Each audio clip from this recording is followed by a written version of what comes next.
Hey guys, Torrie Mullins here, and welcome back to Torrie's story. So the next story I'm going to be telling you is about another holiday called Thanksgiving. And here's the story.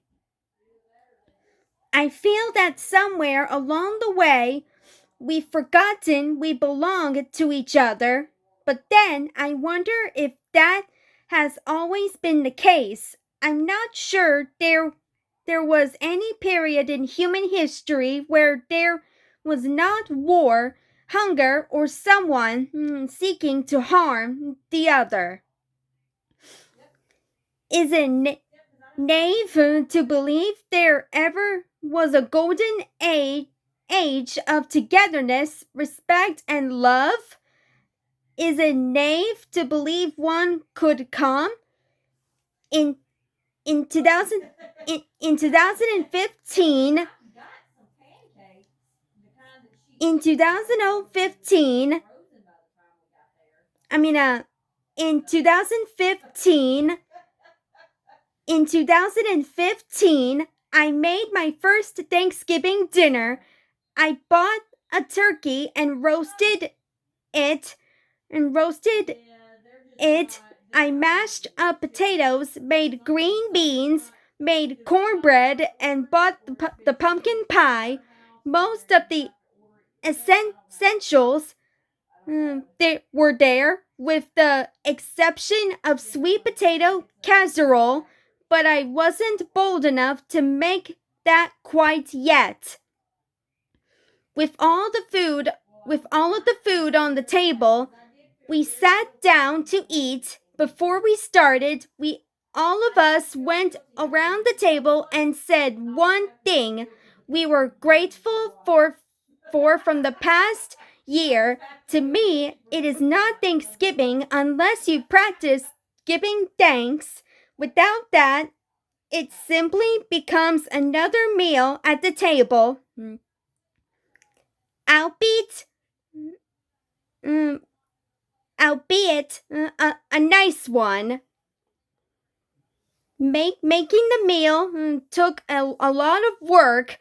One has to prep the turkey, season the turkey, pray and hope the turkey doesn't burn or taste terrible. Once it is done, one has to cook the potatoes, the green beans, the cornbread, and kill a few sticks of butter in the process.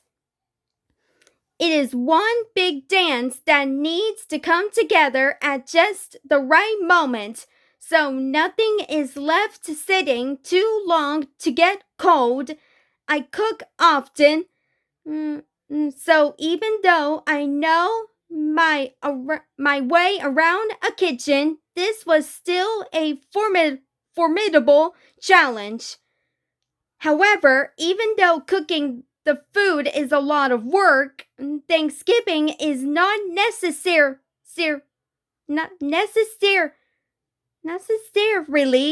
about eating the food one cooks. It's a holiday of being thankful we have the food to cook and people around us to share it with. At its core, Thanksgiving is a holiday to remember that we belong to each other. The Thanksgiving story of the Pilgrims and the Native Americans gathering around a table to share their harvest reminds us of that truth. I love stories. I love nestling up to my son and reading him the classics: Winnie the Pooh, Sleeping Beauty, Little Red Riding Hood, Charlotte's Web. I love their interesting plots and the meaning lesson at the end. Jesus loved stories too, I think. He told them often that they always had a meaningful lesson, even if those listening did not always understand. The course of human history is certainly a story, and our lives are and our lives are one small chapter, or maybe just a few lines in, inter, intertwined in our story. Undoubtedly, are the holidays we come together and celebrate. If I opened that book to look at back and see that a couple of times a year groups of people came together from all over to share a meal, tell stories, laugh, and give thanks. I wonder if I might see that as a moment when the world remembered it belonged to each other. It may not be naive after all to believe there are times in human history when we remember we belong to each other. It seems to me that when we forget that truth, we should make time in our lives to come back together again and give thanks. The story of a human history is filled with chapters of war, hunger, and despair. Those are chapters we should read and continue to work toward resolving. That that that work never ends, and because of that, our coming together should never end. So grab a seat at the table, place your napkin, and pick up a fork.